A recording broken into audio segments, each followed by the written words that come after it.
নমস্কার, কেমন আছেন সবাই? ইন্ডিয়ার গৃহকোণের আরো একটি নতুন ভিডিওতে আপনাদের সবাইকে স্বাগত। আজ শেয়ার করছি কালীপুজোর একটা ভিডিও। কালীপুজো হয়ে গেছে, আমি অনেক পরে এটা আপলোড করছি, আমি জানি। অনেক রকম পার্সোনাল প্রবলেমের জন্য আর কি করা হয়ে ওঠেনি।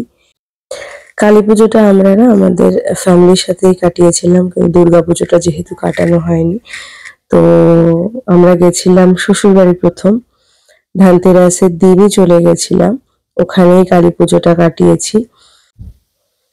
কালী পুজো মানেই তো আলোর উৎসব, বাজি, আলো, চারিদিকে প্রদীপের আলো, মোমবাতির আলো, লাইটিং, অদ্ভুত লাগে।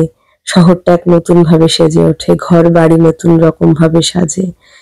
তো এই আশেপাশেই আর কি পাড়ায় যে পুজোগুলো হয় সেইগুলো একটু দেখতে যাব। কালী পুজো তো ছোটখাটো সবসময় হতেই থাকে, প্রায় প্রত্যেকটা মানে রাস্তার মোড়েই হয় আর কি।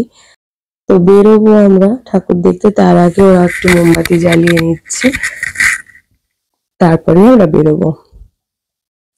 বেশি দূর যাব না, কাছাকাছি থাকবো, মানে পাড়ার ভেতরেই আর কি থাকবো, কারণ অতটা হাঁটাও সম্ভব না আর ইচ্ছাও করছে না। আর হাঁটা সম্ভব না বলতে শাশুড়ি মায়ের পায়ের সমস্যা, অতটা হাঁটা যাবে না আর কি। তো এই বেরোনোর আগে মোমবাতিগুলো জ্বালিয়ে যাচ্ছে, ঘুরে আসার পরে ওরা বাজি ফাটাবে। প্রথমে বলছিল বাজি ফাটিয়েই যাই, বললাম চল আসার পরে বাজি ফাটাস, তারপরে একবারে ফ্রেশ হয়ে ড্রেস চেঞ্জ করে নিস, কারণ এখন ফাটাতে গেলে দেরি হবে, তারপরে ফ্রেশ হবে, হাত মুখ ধোবে, কারণ বারুদ সেগুলো জ্বালিয়ে হাতে লাগবে সেভাবে না বেরিয়ে আসার পরে যত একবারে ধুয়ে ফ্রেশ হয়ে তারপরে যাস। আর আমার এই ছানা দুটির একটি ভীষণ ভয় পায় বাজিতে, মানে ওর জন্য বাজি ফাটানোই যেত না, মানে এত ভয় পায় ও বাজির শব্দ, বাজির আওয়াজ। আর বাজি ফাটালে যে ধোঁয়া হয়, সেই ধোঁয়াতে নিঃশ্বাস নিতে আমারও প্রচন্ড কষ্ট হয়, মেয়েদেরও খুব সমস্যা হয়। তো যাই হোক, এইভাবেই আর কি খুব অল্প পরিমাণে আমরা বাজিটা ফাটাই। অত বাজি ভালো মানে আমি তো পছন্দই করি না ফাটাতে, কারণ আমার একবার ছোটবেলায় হাতে চকলেট বোম ফেটে গেছিল আর কি, সেই থেকে ভয়। তো আমি একটু দূর থেকেই মানে দেখতে পছন্দ করি। হাজবেন্ডই বেশিরভাগ ফাটিয়েছে, মেয়েরা শুধু একটু একটা ফাটিয়েছে, আর বাকি তারাবাজি হাতে নিয়ে ঘুরে বেরিয়েছে।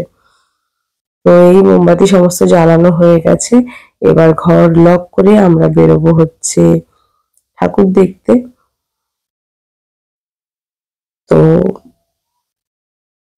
এই যে আমার শাশুড়ি মা, শ্বশুর মশাই, ওনাদের সাথে আমি আগেও পরিচয় করিয়েছি আমার পুরোনো ব্লগে। আপনারা যারা নতুন তারা হয়তো জানেন না, তো তাই একবার পরিচয় করিয়ে দিলাম। যে আর এদিকে আমি সবার সাথে ধরে আছি, আর একদিকে বাবা আর মেয়ে চলে গেছে রাস্তার ওদিকে, ব্যস্ততা, তাদের হচ্ছে সময় নষ্ট হচ্ছে। তারা একটু আগে বেরোলে তো আরো কটা বেশি দেখা যাবে, তাই। আর প্রত্যেকটা বাড়ি, প্রত্যেকটা জায়গা এত সুন্দর সেজে ওঠে না দীপাবলির সময়, অপূর্ব লাগে দেখতে।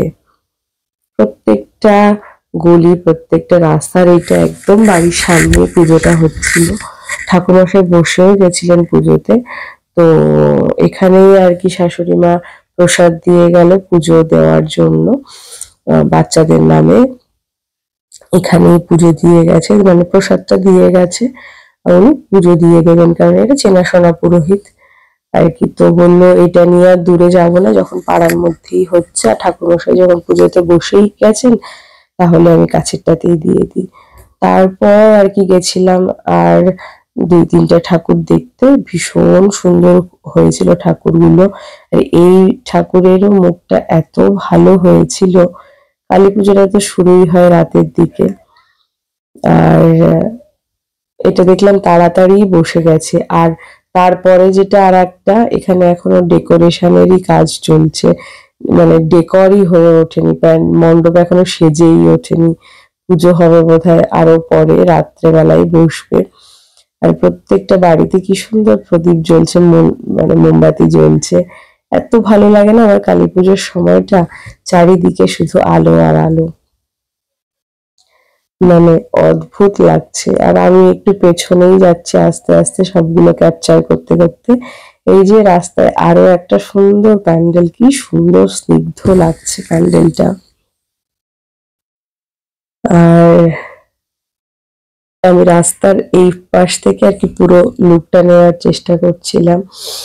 এত ভালো, কোনো মানে খুব বেশি যে ক্লামজি করেছে সেটা না, সিম্পল সোবার ভীষণ সুন্দর এই প্যান্ডেলটা করেছে, আমার তো খুব ভালো লেগেছে। আর মায়ের মুখটা এত ভালো ছিল না কি বলবো, ভেতরে আর ঢুকিনি কারণ সেদিন এত গরম লাগছিল। আমি না আর ভেতরে যাইনি, দূর থেকেই আর কি মায়ের দর্শন করেছি, প্রণাম করেছি। আর ওখানে আসলে ফ্যান চলছিল বলে একটু দাঁড়িয়েছিলাম। আর এইটাই শ্বশুর বাড়ির পাড়াতেই, আমার শাশুড়ি মায়ের বাপের বাড়ির পাড়া এটা, মানে আমার শ্বশুর বাড়ি আর শাশুড়ি মায়ের বাপের বাড়ি পাশাপাশি।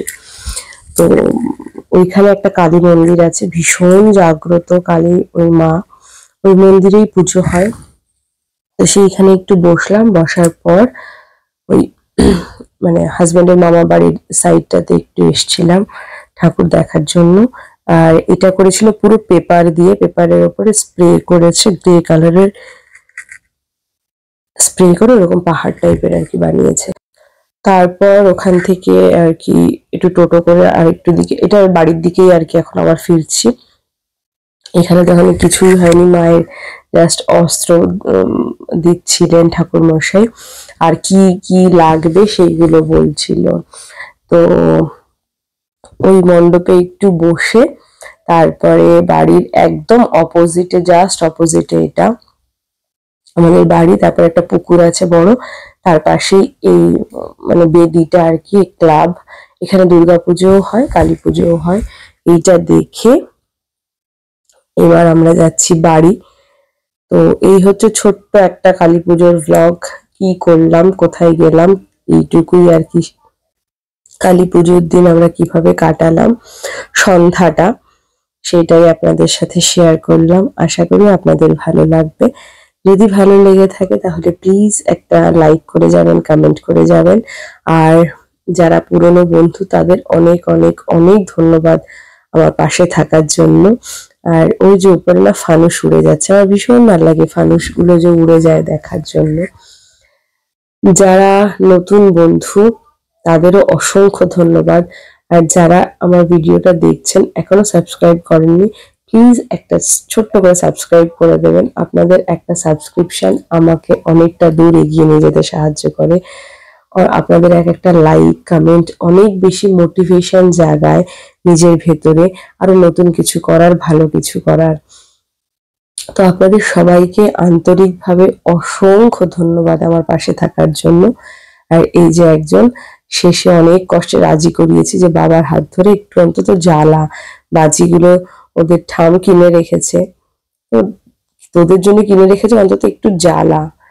তো বাড়ি এসে এই জামা কাপড়টা জাস্ট ছাড়িয়েছি, কারণ ওই জামাটা না কটনের ছিল না, তার জন্য আমি বললাম ওইগুলো পরে আর বাজি ফাটাস না, কটনের ড্রেস পরে বাজি ফাটা, কোনো অসুবিধা হবে না, অনেক সময় ফুলকি এসে গায়ে লাগে। আর এই যে আরেকজনকে আমি ধরেছি যে তাকে টেনে নিয়ে যাচ্ছি, মানে লিটারালি তাকে আমি টানছি আর সে তার নিজের বডিটাকে পুরো পেছন দিকে টানছে। এরকম ভাবে অনেক কষ্টে একটা কোনো রকম ভাবে জ্বালাতে পেরেছিলাম, তারপরে আর বললাম যাবো না। আর এই যে দেখুন ধোয়া একদিকে আর ওর মুখ একদিকে, ও বাজি কি ফাটাবে। তো এইভাবেই সুন্দরভাবে, খুব সুন্দরভাবে মানে কালী পুজোর সন্ধ্যাটা আমাদের কেটেছে। আজ এই অবধি, আবার দেখা হবে অন্য কোনো দিন অন্য কোনো ভিডিওতে। ততক্ষণ পর্যন্ত আপনারা প্রত্যেকে ভালো থাকবেন, সুস্থ থাকবেন এবং আনন্দে থাকবেন।